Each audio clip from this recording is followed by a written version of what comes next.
Welcome to Bespoke Diaries. Today's article is on From Promises of Democracy to Practices of Democracy, by Shraddha Shenoy, co-founder, Lex Mandamus LLP, India.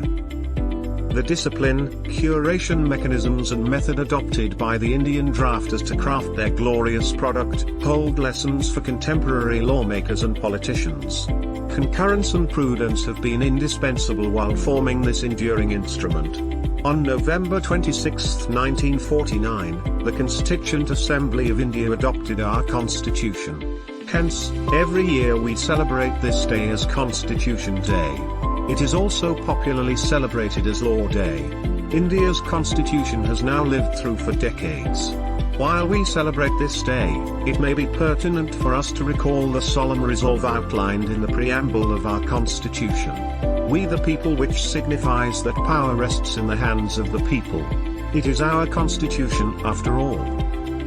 Now, even if most of us agree that it is ours, how many of us believe it to be?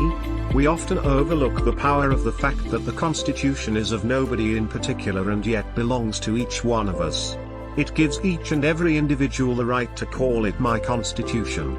This is the true power that democracy bestows upon its citizens. One of the challenges of our democracy has been to translate the promises of democracy into practices of democracy. The idea of democracy is intensely ingrained in the minds of the citizens as something unbending.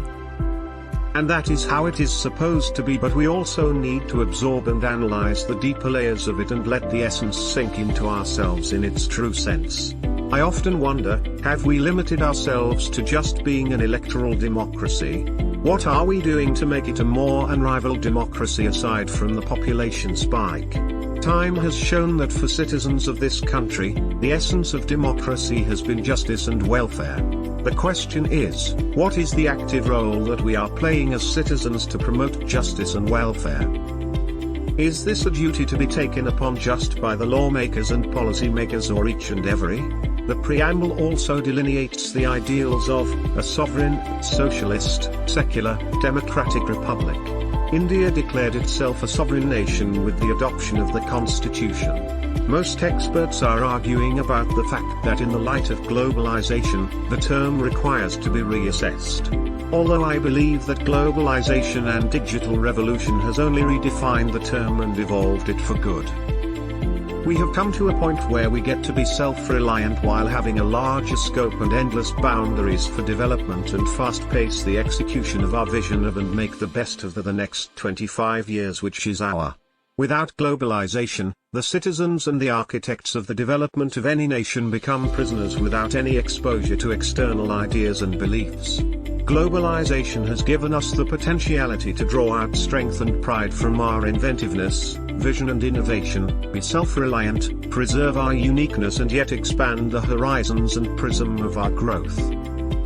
Similarly, the term socialist has been getting second thoughts and questionable expressions with liberalization, privatization and globalization making a strong imprint.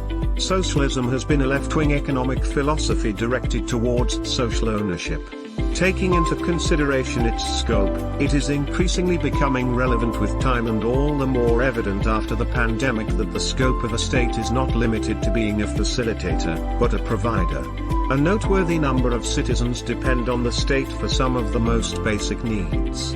This is not just during economic crisis and emergencies but immensely in the day-to-day as well.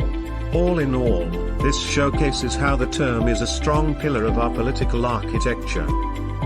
Secularism means the separation of religion from political, economic, social and cultural aspects of life, religion being treated as a purely personal matter.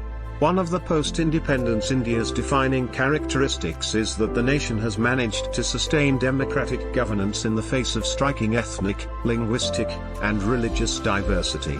It has ensured that the spirit of the right to religion, which is boldly enshrined in the Constitution, is protected conceptually and practically. India has created a persistent biosphere for a genuine multi-ethnic society. India, being a republic, has time and again proven and showcased our commitment to have practiced and adopted the values of a republic. We became a republic with the inauguration of our presidency. We have an elected head of state, and that in itself is a strong representation of the strength of our democracy and us being a republic, not just in the ideals stated by the Constitution but also our conduct. Citizens choosing their leaders to articulate their interests. While a lot could be work in progress, because opportunities and avenues for citizen participation between elections needs a tremendous amount of work. That, however, does not change the fact that India has lived up to being a republic consistently and in a determined manner. This is a great day for us to pledge as a nation and as people, and to adopt the ideals of our Constitution and not lose a track of them. To not just be aware of what we expect out of our policymakers but to actively understand our role too. That is when we will celebrate the Constitution Day in its true sense and do justice to the ideals and glory. Thank you for your time. Don't forget to like, subscribe and share. Do leave your thoughts in the comments section below.